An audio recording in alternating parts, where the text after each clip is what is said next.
Hello, नमस्कार दोस्तों। Star Navodaya classes आप सभी का एक बार फिर हार्दिक स्वागत करता है। जैसा कि आपको पता है कि जीएस की क्लासें लगातार चल रही हैं, तो उसी संबंध में आज हम आपके लिए लेकर आए हैं एक इम्पॉर्टेंट टॉपिक, मौर्य साम्राज्य। ठीक है, मौर्य साम्राज्य जिसकी स्थापना चंद्रगुप्त मौर्य ने 322 ईसा पूर्व में की थी। किसकी हेल्प से की थी? तो चाणक्य के हेल्प से की थी। ये वही दौर है जब सिकंदर का आक्रमण हो रहा था। ठीक है, नंद वंश जो पाटलिपुत्र या पटना के क्षेत्र, बिहार के क्षेत्र में बहुत ज्यादा वो था, वो क्रूर शासक बन गया था। और उसका जो अंतिम शासक था घनानंद, वो बहुत ज्यादा क्रूर हो गया था। ठीक है, पब्लिक ट्राई कर रही थी और उसी समय विदेशी आक्रमण, और विदेशी में किसका? सिकंदर जैसा आक्रमण हो गिरा है। तो ये उस दौर की बात है और ये अपने आप में भारतीय इतिहास में एक महत्वपूर्ण स्थान रखता है। तो इसकी जो स्थापना है वो किसने की? तो इसकी जो मेनली स्थापना है उसके लिए आपको चंद्रगुप्त मौर्य ने इसकी स्थापना की। ठीक है, लेकिन कहीं ना कहीं इसे पूर्णता सपोर्ट में कौन रहा? चाणक्य रहे। ठीक है, उनके सपोर्ट के बिना ये संभव नहीं हो सकता था। ठीक है, और उसके बाद आपको एक चीज और ध्यान रखनी है इसमें कि जो आपका ये शासन प्रशासन और जो भी चीजें थी, तो चंद्रगुप्त काल या कह सकते हैं मौर्य काल में, विशेषकर चंद्रगुप्त मौर्य का जो नाती था, ठीक है, बिंदुसार के बाद जो हुआ अशोक, उसने देश को एक नई दिशा दी। उस समय जरूर भारत नहीं था और ना ही ये कह सकते हैं कि इनका जो शासन था वो भारत में था, क्योंकि इनका शासन भारत में कावेरी से लेके ऊपर ये यहाँ से और उधर पूरे में कंधार अंदर सभी क्षेत्रों में इनका शासन था। तो लेकिन ये नहीं कह सकते कि देश को किया, लेकिन कहीं ना कहीं इनका योगदान ये अपने क्षेत्र को बहुत लाभ पहुंचाने का रहा है। ठीक है, तो इसकी स्थापना कब हुई? तो इसकी स्थापना 322 ईसा पूर्व में हुई। और किसने की? तो की थी आपकी चंद्रगुप्त मौर्य। किसने की थी? चंद्रगुप्त मौर्य। ठीक है, अब कुछ लोगों को यहाँ पे ये डाउट होगा कि ईसा पूर्व क्या होता है? ईसा पूर्व का मतलब है ईसवी के पहले का समय। ठीक है, ईसवी के पहले का समय। तो पहले उल्टा चल रहा था, अब हम सीधा चल रहे हैं। ईसवी के बाद से हमने क्या करा? 101 लेके उनका काम हो गया 2024 तक। तो लगभग 2024 साल ये हो गए और 322 साल इससे पहले। तो कह सकते हैं 2300-2400 साल पुराना इतिहास हम आज पढ़ने जा रहे हैं। ठीक है, तो इसी इतिहास की बात करते हैं। तो मौर्य साम्राज्य भारत का पहला महान साम्राज्य, क्योंकि पहला गठित संगठित, ठीक है, जिसने सभी प्रकार की लड़ाइयां लड़ी, जिसने एक देश जैसे नाम की नींव रखी, जहाँ पे आपको प्रांत मिलेंगे, जिला मिलेंगे, एक शासक होगा, ये सारी चीजें एक सिस्टमैटिक ढंग से मिलेंगी। ठीक है, तो ये इसीलिए इसको बोलते हैं कि महान साम्राज्य था। मौर्य साम्राज्य प्राचीन भारत के इतिहास में महत्वपूर्ण अध्याय था। यह भारत का पहला बड़ा और संगठित साम्राज्य था, जिसने आज के भारत के अधिकांश भाग को अपने अधिकार में लिया। यह साम्राज्य 322 ईसा पूर्व में चंद्रगुप्त मौर्य द्वारा स्थापित किया गया था और इसके शासनकाल में भारत में राजनीति, सामाजिक, सांस्कृतिक क्षेत्रों में उल्लेखनीय प्रगति हुई। इसके क्षेत्र में बहुत सारी प्रगति हुई, लेकिन क्योंकि चाणक्य की नीतियां इस समय चल रही थी, तो बहुत चीजें आई। कहीं कहीं तो इसमें ये भी है कि इनमें जनगणना भी हुई। ठीक है, लोगों को गिना भी गया, जैसे स्वीडन कहता है कि हमने गिना पहले। ठीक है, लेकिन इससे पहले कि आपको स्वीडन आज कह रहा है, ठीक है, 1800 का डाटा 1752 का डाटा देता है, लेकिन उससे पहले हमारे पास डाटा है कि मौर्य काल में भी जनगणना जैसी चीजें थी। ठीक है, अब चूंकि तब हम एक देश के रूप में नहीं थे, तो इसलिए हम उसको नहीं मानते, तो स्वीडन को मानते हैं जनगणना डाटा। लेकिन उस समय भी भारत के क्षेत्र में ये चीजें प्रचलित थी। ठीक है, तो आगे की बात करते हैं, मौर्य साम्राज्य का उदय। ठीक है,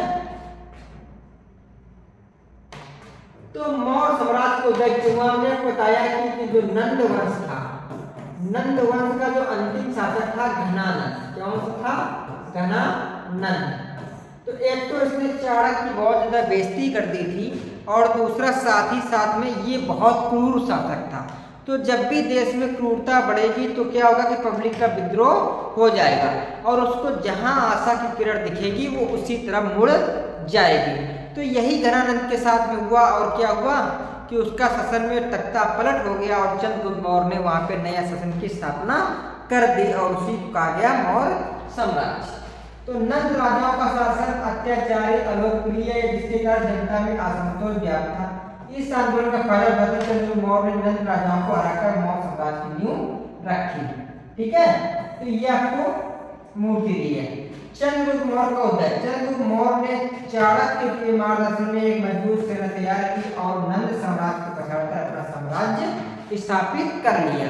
ठीक है, और इसी में कौन थे? घनानंद। इसको हराया था, तो ये भी आपको याद रखना पड़ेगा, घनानंद को। ठीक है, नंद जो साम्राज्य था वो अपने समय का बहुत ही बलवान साम्राज्य था, उसको आसानी से हराया नहीं जा सकता था। लेकिन जब जनता का आक्रोश अपने राजाओं के प्रति हो जाए तो कहीं किसी को भी हराना बहुत आसान हो जाता है।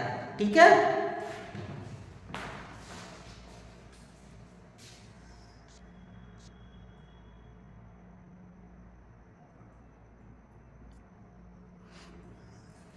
तो इसीलिए कहा था कि इसको हराना बहुत आसान हो गया और वहां पे चंद्रगुप्त मौर्य ने अपना शासन कर लिया। इसके बाद करें साम्राज्य का विस्तार। तो चंद्रगुप्त मौर्य ने अपने साम्राज्य का विस्तार पश्चिम में पंजाब और पूर्व में बंगाल तक किया। उन्होंने अपने साम्राज्य को एकजुट करने के लिए कई युद्ध लड़े। ठीक है, तो कहां से किया? अब देखिए आप, कहां से कहां तक? पश्चिम में पंजाब छत के ऊपर से किया। ठीक है, पंजाब मतलब लास्ट पहाड़ी क्षेत्र में शुरुआत हुई और पूर्व में बंगाल तक किया। ठीक है, बंगाल का मतलब है जो बांग्लादेश और आपका बांग्लादेश है और प्लस पश्चिम बंगाल, दोनों की बात कर रहा है। ठीक है, दोनों को मिला के वहां तक उनको शासन किया, मतलब कि जहां तक उनको लास्ट मिला वहां तक वो शासन को बढ़ाते रहे। ठीक है, और नीचे कहते हैं कि कावेरी नदी तक उनका साम्राज्य था और अशोक ने इसको और विस्तार रूप दिया। इसके बाद चंद्रगुप्त मौर्य का शासन, सैन्य शक्तियां। तो आपको पता है कि चंद्रगुप्त मौर्य एक कुशल सैन्य नेता थे। उन्होंने अपने शासन काल में एक मजबूत सेना का निर्माण किया जिसके बल पर उन्होंने अपने साम्राज्य का विस्तार किया। और ये भी कहते हैं कि चंद्रगुप्त मौर्य और चाणक्य अपनी कूटनीति से भी हरा देते हैं। जैसे कहीं कहीं पे आपने सुना होगा, ये देखा होगा, बोला जाता है कि चाणक्य ने सिकंदर को हराने के लिए बहुत सी नीतियां अपनाई और उनके सैनिकों में भय डाल दिया कि हम इसे आगे जीत नहीं सकते हैं, जिससे कि उनके सेनापति और सेना भयभीत हो गई और उनको वापस जाना पड़ा। प्रशासन चंद्रगुप्त मौर्य ने अपने साम्राज्य का प्रभावी ढंग से प्रबंधन किया। उन्होंने राज्य को कई प्रांतों में विभाजित किया और प्रत्येक प्रांत के लिए एक शासक नियुक्त किया। आर्थिक सुधार। चंद्रगुप्त मौर्य ने अपने शासनकाल में कृषि, व्यापार, उद्योग को बढ़ावा दिया। उन्होंने कर प्रणाली में सुधार किया और राज्य की आय में वृद्धि की। हमने आपसे कहा है कि कर प्रणाली, सैनिक प्रणाली और कूटनीति, चाणक्य की जो आपकी चरक है, मतलब कि चरक संहिता, मतलब कि आपका जो लोगों को, मरीजों को सही करने की वो थी दवाइयाँ, इन सब चीजों में मौर्य साम्राज्य बहुत आगे निकल गया। ठीक है, विस्तार। चंद्रगुप्त मौर्य ने अपने शासनकाल में अपने साम्राज्य का विस्तार दक्षिण में कर्नाटक और पूर्व में बंगाल तक किया। ये भी इंपॉर्टेंट आपका फैक्ट है। और आपको पता है कि अपना अंतिम समय भी उन्होंने कर्नाटक के श्रवणबेलगोला में व्यतीत किया और वहीं पर उनकी मृत्यु हो गई, ऐसा कहा जाता है। अशोक महान का शासन। प्रारंभिक अशोक चंद्र मौर्य के पोते थे। उन्होंने अपने शासनकाल में विधियों और युद्धों पर ध्यान केंद्रित किया। अशोक से पहले बिंदुसार थे जिन्होंने बहुत काम नहीं किया। उनको सिर्फ लोग दो ही नाम से जानते हैं कि वो अशोक का बेटा था, अशोक के पिता थे और चंद्रगुप्त का बेटा था। बाकी उन्होंने बहुत अच्छा कुछ कार्य ऐसा नहीं किया कि उनको जाना जाए। दमननीति। कौशाम्बी युद्ध के बाद अशोक ने हिंसा को त्याग दिया और बौद्ध धर्म को अपनाया। उन्होंने दम नीति को अपनाया जो नैतिकता, दया और सहिष्णुता का ये कौशाम्बी युद्ध लिख के आया यहाँ से। ठीक है, तो आप सोच रहे होंगे कि ये आपके लिए नया है। अभी तक आपने सुना होगा कौशाम्बी की जगह पे कलिंग युद्ध। ठीक है, तो ये भी इस युद्ध के नाम से भी इसको जाना जाता है। तो ये भी आप ध्यान रखना। जैसे आपसे पूछा कि कौशाम्बी युद्ध किसने लड़ा, तो वो अशोक लड़ा था। वो कलिंग युद्ध का ही एक दूसरा नाम है। ठीक है, जनता का कल्याण। अशोक ने अपने शासनकाल में जनता के कल्याण के लिए कई कदम उठाए। उन्होंने सड़कें, कुएं, धर्मशालाएं और अस्पताल बनवाए। तो ये सब काम कराए फिर बौद्ध धर्म के वो थे। फिर मौर्य साम्राज्य का प्रशासन का विवरण। तो सम्राट होता था, सम्राट साम्राज्य का सर्वोच्च शासक। ठीक है, फिर मंत्री परिषद, जैसे पहले प्रधान, आज के समय में क्या है, प्रधानमंत्री और राष्ट्रपति। तो प्रधानमंत्री, मंत्री परिषद होता है, प्रधानमंत्री सलाह देता है, प्रधानमंत्री सलाह कहाँ देता है, राष्ट्रपति को। तो वैसे ही अशोक के समय में शासक को क्या सम्राट क्या जाती थी, सलाह देने के लिए मंत्री परिषद हुआ करता था। प्रांत, राज्य के कई प्रांत में विभाजित किया गया था। प्रत्येक प्रांत के लिए एक शासक नियुक्त किया जाता था। जैसा कि आजकल भी हो रहा है कि हम लोग मुख्यमंत्री को करते हैं ना, तो बोलते उत्तर प्रदेश प्रांत के मुख्यमंत्री हैं। तो वही चीज हमने अपनाई है। जिला, प्रत्येक प्रांत में कई जिले विभाजित किए गए थे। प्रत्येक जिले का शासन एक अधिकारी करता था। जैसे आज भी जिला अधिकारी या डीएम उसका शासन करता है, वैसे वो मौर्य काल में भी था। तो आप सोच सकते हैं 2-2.5 साल पहले भी हम इस स्थिति में थे।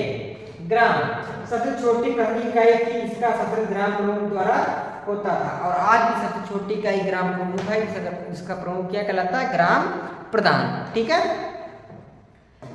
आगे चलते हैं। मौर्य साम्राज्य का आर्थिक विकास। तो कृषि में बहुत सुधार किया। मौर्य साम्राज्य कृषि एक महत्वपूर्ण विषय है। सिंचाई और खाद्य में सुधार हुआ। व्यापार, मौर्य साम्राज्य स्थानीय और अंतरराष्ट्रीय व्यापार का विकास हुआ। व्यापार मार्ग विस्तार हुआ। व्यापारिक गतिविधि वृद्धि। उद्योग, मौर्य काल में शिल्प और उद्योग का विकास हुआ। लोहे का काम, मिट्टी के बर्तन, कपड़ा, बुनाई और अन्य शिल्पों का उत्पादन हुआ। तो ये सारी चीजें मौर्य काल में हुई थी। मौर्य साम्राज्य का सामाजिक सांस्कृतिक विकास। सामाजिक जीवन, तो मौर्य का समाज वर्ण व्यवस्था के आधार पर युक्त था। ब्राह्मण, क्षत्रिय, वैश्य, शूद्र 4 वर्ण थे। तो जो आपके अंदर आज वर्ण व्यवस्था चल रही है देश में, ठीक है, जिसके कारण बहुत से विवाद हो रहे हैं, ये व्यवस्था मौर्य काल में भी चल रही थी। तो हम बहुत परंपरागत लोग हैं, भारतीय लोग हैं, जो भावनाओं में बह जाते हैं, परंपरा में बह जाते हैं और अपनी परंपरा निभाने के लिए अपने आप को कष्ट देते हैं या दूसरे मनुष्यों को कष्ट देकर हम खुश होते हैं। तो ये परंपरा हम आज भी निभा रहे हैं और पहले भी निभा रहे हैं। सांस्कृतिक विकास, मौर्य काल में कला संगीत का विकास हुआ। मूर्ति कला, वास्तुकला और साहित्य में नई प्रगति हुई। धर्म, मौर्य काल में हिंदू धर्म, बौद्ध धर्म और जैन धर्म का प्रसार हुआ। अशोक ने बौद्ध धर्म का प्रचार किया और उसके प्रसार में महत्वपूर्ण भूमिका निभाई। और आपको पता है कि अपने बेटे को भी इन्होंने श्रीलंका और बेटी को भी श्रीलंका भेजा था। क्यों? बौद्ध धर्म का प्रचार करने के लिए। तो बौद्ध धर्म के ये बहुत अच्छे प्रचारक रहे और इनके समय बौद्ध धर्म खूब फला फूला। ठीक है, मनोरंजन, मौर्य काल में नृत्य, संगीत, नाटक और खेलों का प्रचलन था। ये मनोरंजन के साधन थे, तो वो सभी समय में वही होते हैं। मौर्य साम्राज्य का पतन, राजनीतिक अस्थिरता। अशोक के बाद मौर्य साम्राज्य पतन हो गया, क्योंकि अशोक ने कहा था हम युद्ध नहीं लड़ेंगे। उसके आने जब युद्ध नहीं कोई व्यक्ति लड़ेगा तो सेना रख के क्या करेगा। जब उसके पास सेना नहीं रहेगी तो कहीं ना कहीं धीरे धीरे कमजोर होता चला जाएगा। और अशोक के बाद मौर्य साम्राज्य में राजनीतिक अस्थिरता का दौर शुरू हुआ।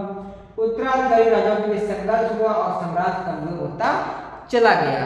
और दूसरा क्या था कि सेना भी हमारे पास नहीं थी, जो थी भी तो बहुत कमजोर होती चली गई। आर्थिक संकट, राजनीतिक स्तर के साथ साथ साम्राज्य में आर्थिक संकट भी उत्पन्न हुआ। करों में वृद्धि, व्यापार में गिरावट से जनता में असंतोष बढ़ा।